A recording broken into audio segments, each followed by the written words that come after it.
Bonjour à toutes et à tous, mais surtout aux autres. Je suis Elliot Gameau, votre journaliste favori, et aujourd'hui dans Laissez-leur la parole, nous accueillons notre invité du jour que nous appellerons nom-prénom afin de préserver son anonymat. Julie, vous êtes là ce soir pour nous raconter votre histoire. Non, plutôt du thé pour maman. Ça doit être les contraintes du 48 heures. Sans transition, expliquez-nous ce qui vous est arrivé. Eh bien en fait, après un grave accident de voiture... Quelle marque s'il vous plaît, quelle marque? Renault, mais enfin pourquoi?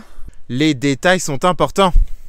D'accord, donc après un grave accident de voiture, je me suis réveillée au milieu de ce que j'ai compris par la suite être une gigantesque expérience sociale. Mais attendez, excusez-moi, mais qu'est-ce que vous entendez par expérience sociale? Eh bien en fait, j'étais prise au piège dans un village rempli d'acteurs qui m'ont fait croire à une réalité différente. Qu'est-ce qui était différent?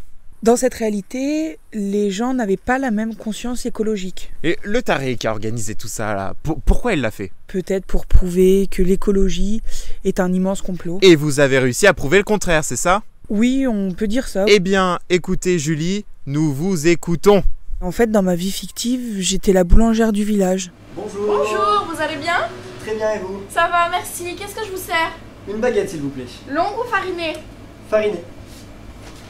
Avec ceci, Ça sera tout. donc 90 centimes, s'il vous plaît. Hop là.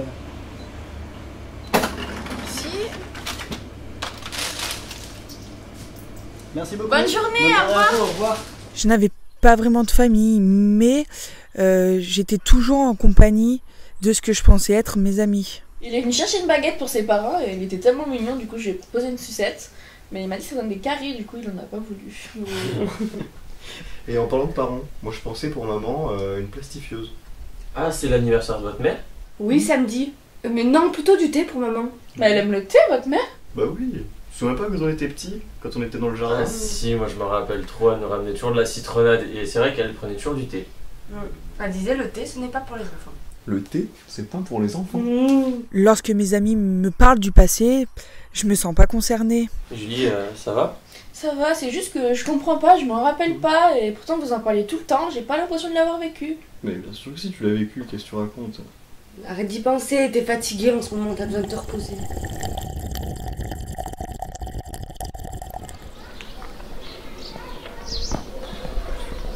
Ça commence à être chaud là, non?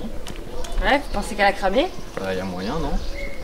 Je sais pas, faudrait peut-être qu'on en parle au patron du coup. Non mais on n'est pas obligé d'en parler au patron, on sait pas ce qu'il va lui faire si ça marche pas. Ouais, mais on a toujours parlé au patron, hein. C'est qu'on a eu un souci.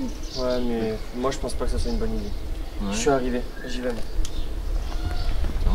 Je sais ce qu'il a, hein. Il est amoureux. Le lendemain, je me réveillais toujours avec les mêmes doutes en tête, mais je pensais quand même au pique-nique qui m'attendait. Le pique-nique se passait très bien, on a bien rigolé.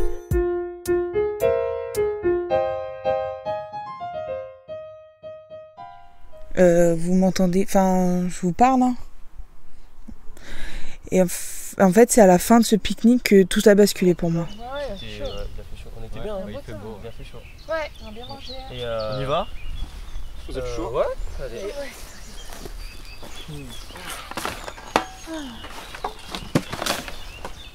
Mais attendez, pourquoi on ramasse pas les déchets en fait? Bah on a toujours fait comme ça. Mais je vois pas pourquoi on changerait. Je crois pas qu'on ait toujours fait comme ça. Bah tu te rappelles pas de ce qu'on faisait quand on était petit, donc Ouais. Mais allez viens, dis pas n'importe quoi. Mais on peut juste les ramasser et les mettre à la poubelle. Non, Mais pourquoi c'est mal de ramasser ces déchets? dis pas ça. C'est vraiment bizarre. Hein. Et là, un hélico de l'armée est venu vous récupérer pour vous sortir de cette situation. Mais pas du tout. Un tank, Non plus. un yacht, Mais non. une Clio 2. Non, toujours pas. Autant pour moi alors. Je suis donc rentrée chez moi. Et le lendemain...